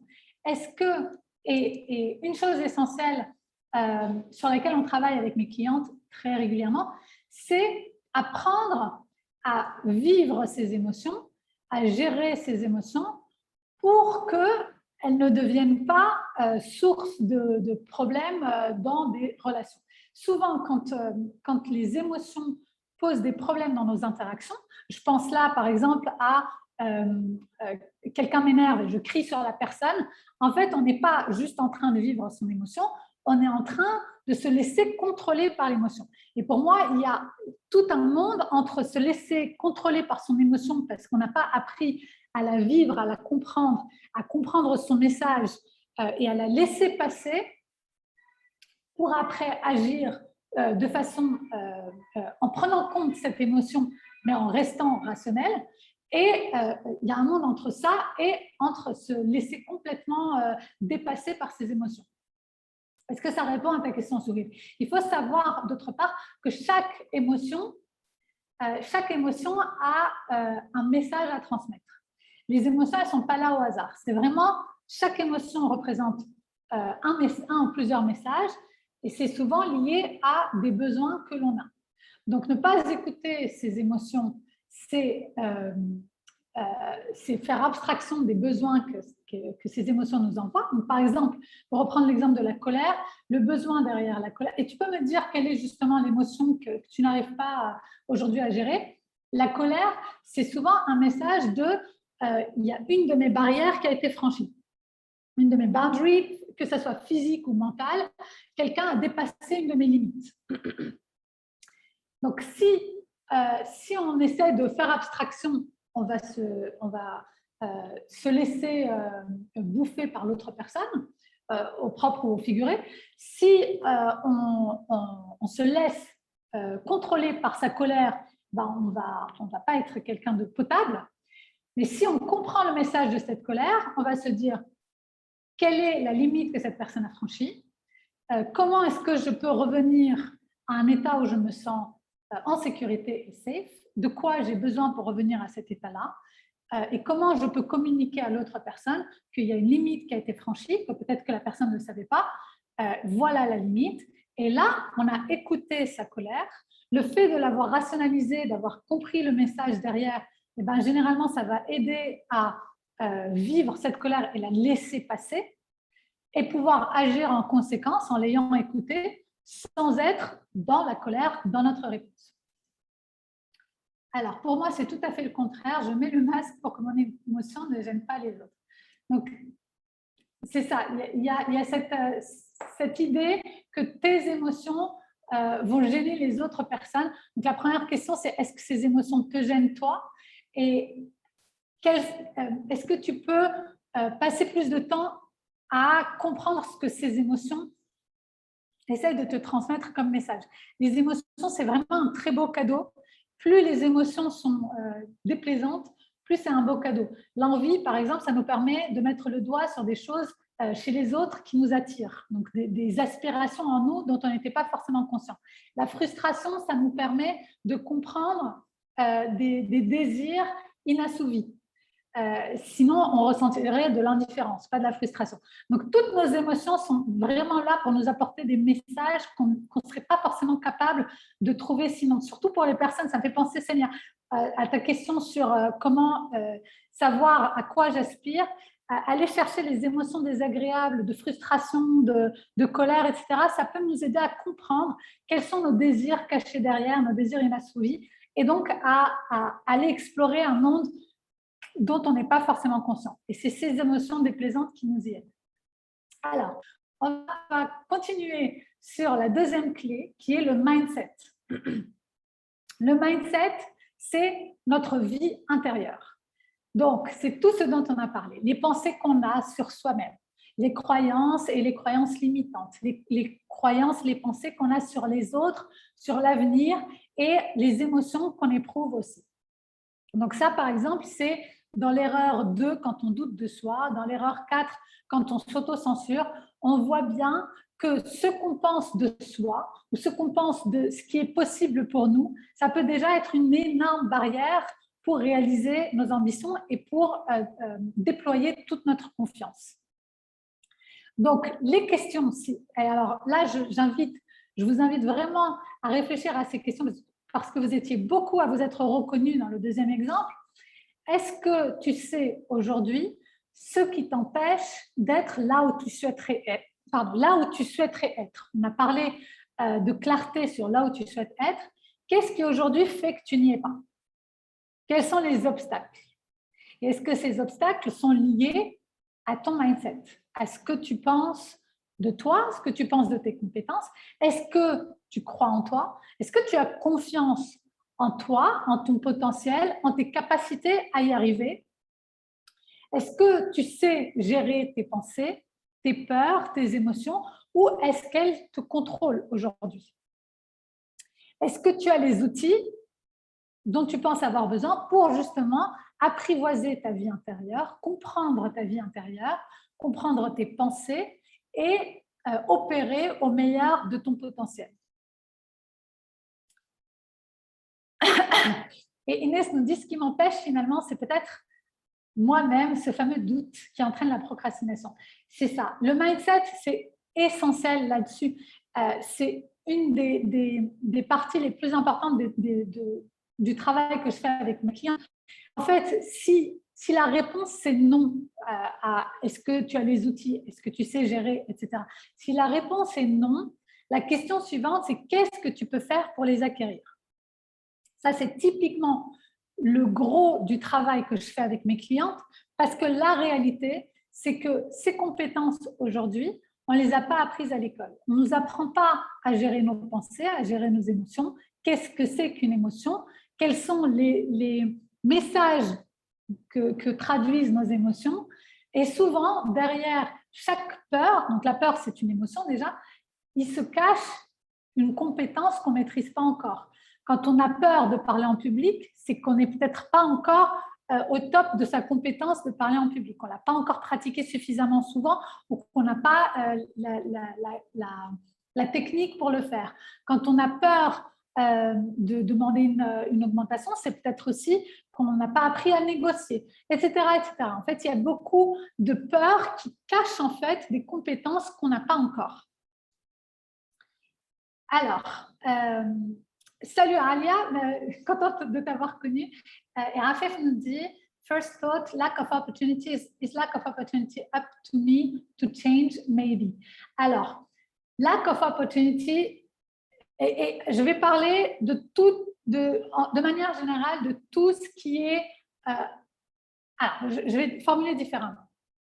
C'est très, très important de faire la part entre ce qui est de notre contrôle et ce qui ne l'est pas.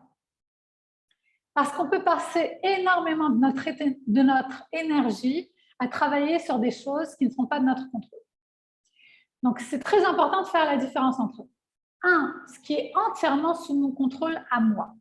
J'ai le pouvoir de changer ça. Donc, ça, c'est tout ce qui est là-dedans. Notre mindset, nos pensées, nos actions, etc., etc. 2, ce que je ne peux pas contrôler directement, mais que je peux influencer.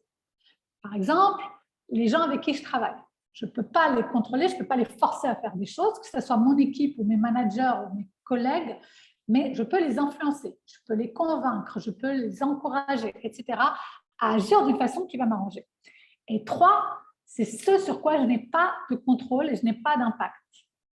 Donc, quand on pense à lack of opportunity, quand on pense à des choses, c'est sûr qu'il y a des faits sur lesquels on n'a pas de contrôle. On n'a pas de contrôle sur le fait qu'aujourd'hui, il y a des inégalités entre hommes et femmes.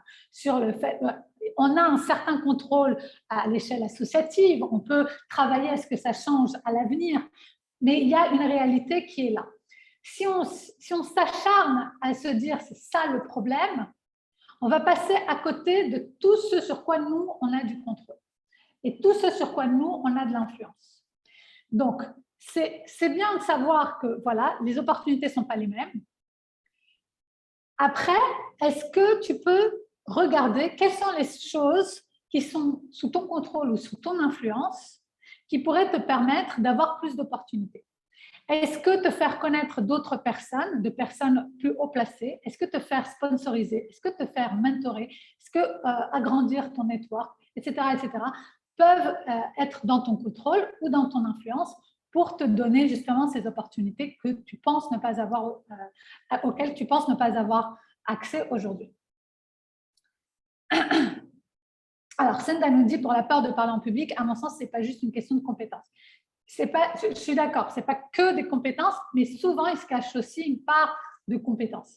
Et que ça ne veut pas dire que si on a la full compétence, on n'aura plus la peur, mais ça veut dire que parfois, quand on a la peur, ça cache une partie de compétences et une partie aussi de mindset, de choses sur lesquelles travailler. Alors, le dernier point, très très important, on en a déjà parlé, c'est le passage à l'action. Je vais t'expliquer à Abir justement dans le passage à l'action. Le passage à l'action, c'est le passage nécessaire. Dans les 3 clés que je vous ai données, il n'y a pas de premièrement, deuxièmement, troisièmement, c'est des clés simultanées en termes de temps. Il ne faut pas se dire, je vais attendre d'avoir mon mindset complètement positif pour passer à l'action. Parce que comme je vous ai expliqué, passer à l'action, c'est comme un muscle, c'est quelque chose qui s'exerce petit à petit et qui va nourrir notre confiance en soi. Donc peut-être qu'on va commencer à faire des choses de façon imparfaite, mais ce n'est pas grave, c'est ça qui va s'exercer, qui va nous aider à avancer. Donc, on a parlé de clarté. Quand on est clair sur ce qu'on veut, la question que je vais vous poser, donc si vous vous dites, en fait, c'est bon, je suis claire sur ce que je veux et je sais que je crois en moi, je crois que je peux l'avoir. La question à se poser, c'est est-ce que tu as demandé? Est-ce qu'il y a quelqu'un, si tu sais exactement ce que tu veux, est-ce qu'il y a quelqu'un à qui tu peux demander cette chose-là? Et est-ce que tu lui as demandé? Est-ce que tu as pris des risques professionnels récemment? Quels petits risques tu pourrais prendre qui t'aideraient à avancer sur ta voie? Est-ce que, et là on va venir du mentor, avec plaisir Senda, le mot imparfait, il est essentiel, la perfection n'est pas de ce monde. Est-ce que tu t'entoures des personnes qui vont t'aider à aller là où tu veux aller? Par exemple, si dans ta vision, tu te vois exercer une certaine profession avec un certain rythme de vie, est-ce que tu peux identifier des personnes qui sont déjà là, qui vivent cette vie-là? Et est-ce que tu peux t'entourer de ces personnes-là? Est-ce que tu peux t'entourer de personnes de qui tu peux apprendre? Est-ce que tu t'entoures aujourd'hui de personnes de qui tu peux apprendre et de personnes qui t'encouragent?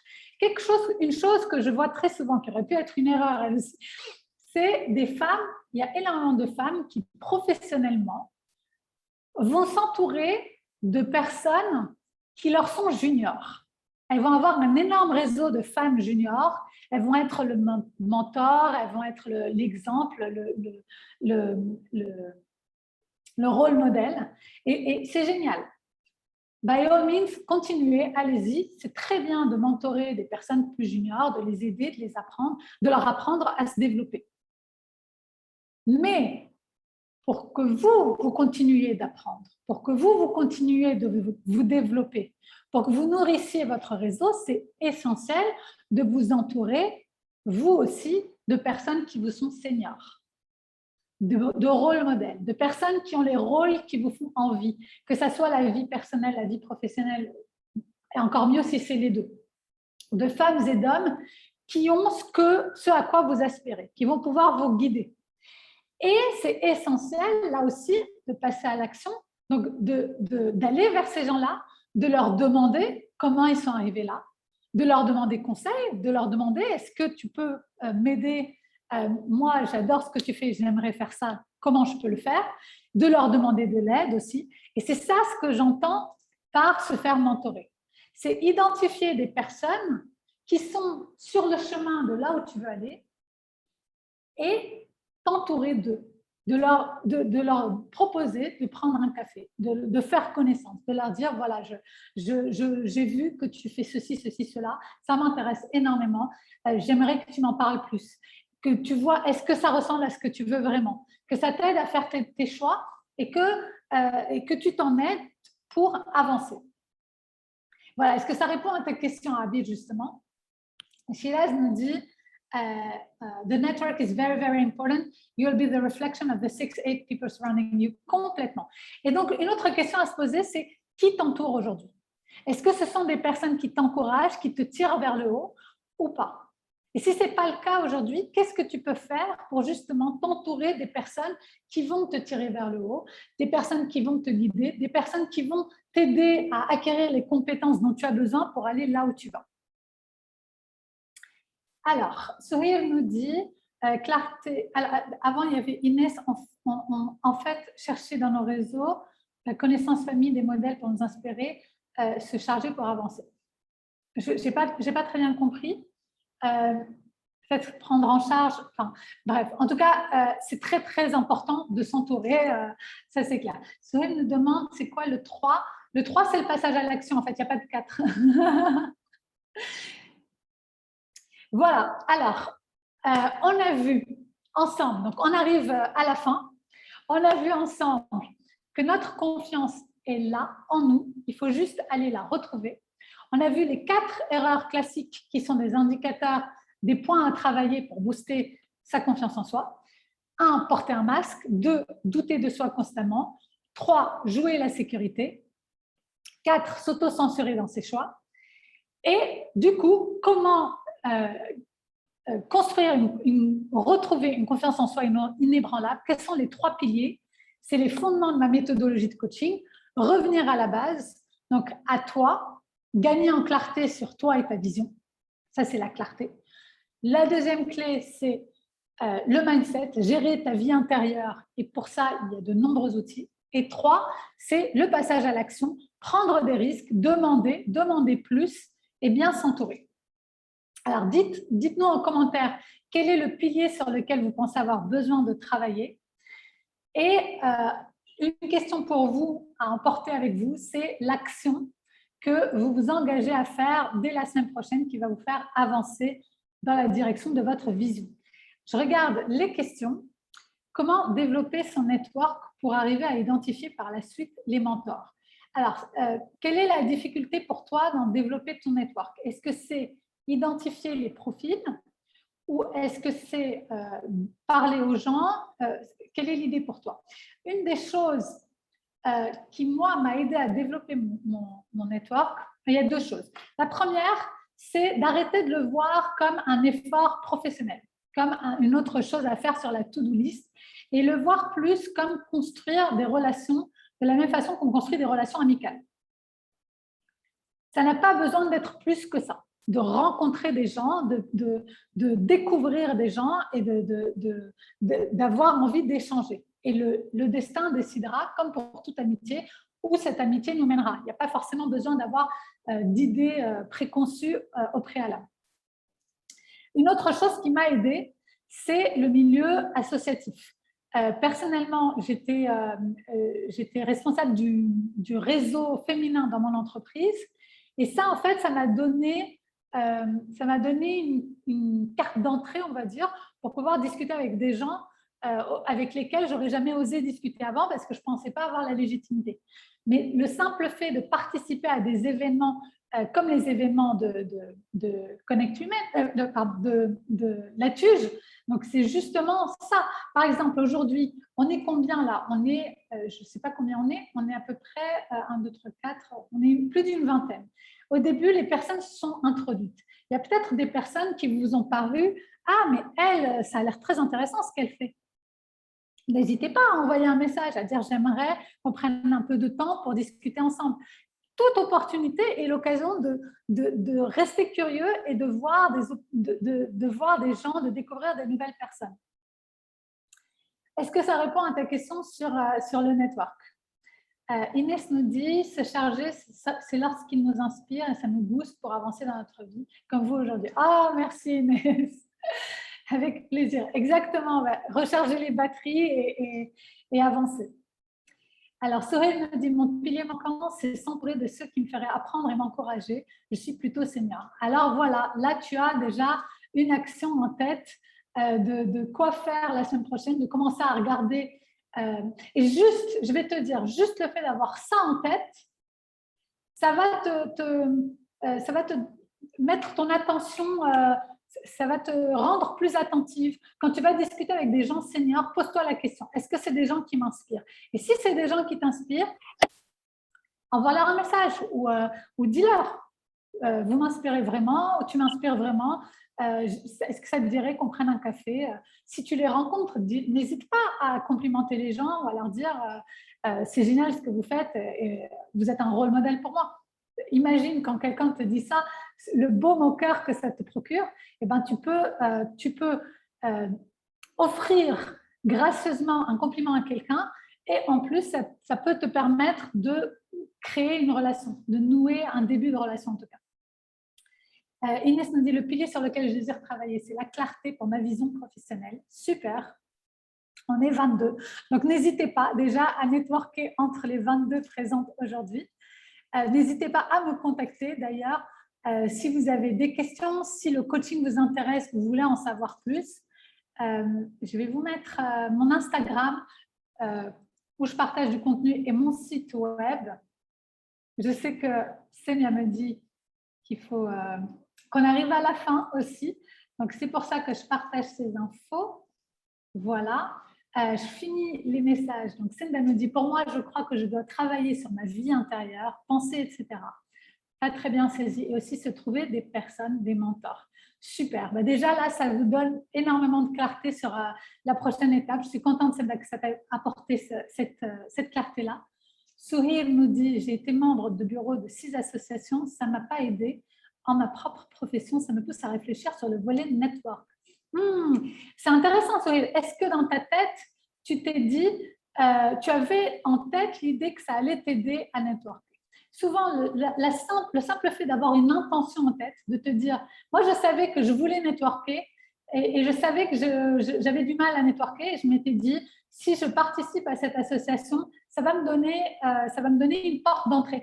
Et c'est très mental aussi, hein, de se dire, maintenant, j'ai le droit de parler à cette personne parce que parce que je peux me présenter comme membre de ceci, cela ou présidente de ceci, cela. Célia, tu peux nous dire justement si toi, ça t'aide dans ton networking. Super. Ahmed nous dit tout ce que vous dites m'inspire pour des discussions la semaine prochaine. Cool, ça me fait très plaisir. Merci Célia pour ton invitation. Merci à vous toutes. Et voilà. Merci beaucoup, Kauthar. Franchement, c'était top, top, top. Je voulais juste vous remercier aussi toutes de vive voix.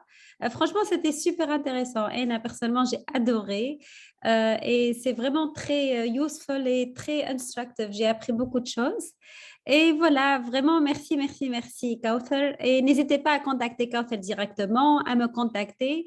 En fait, idéalement, on garde contact et on travaille sur d'autres projets à venir, d'autres sujets. Donc, n'hésitez pas à me contacter si vous avez des propositions de sujets qui vous intéressent. Et voilà, merci infiniment et je vous souhaite à toutes tout le succès, tout le bonheur. Merci beaucoup. Allez, bon week-end.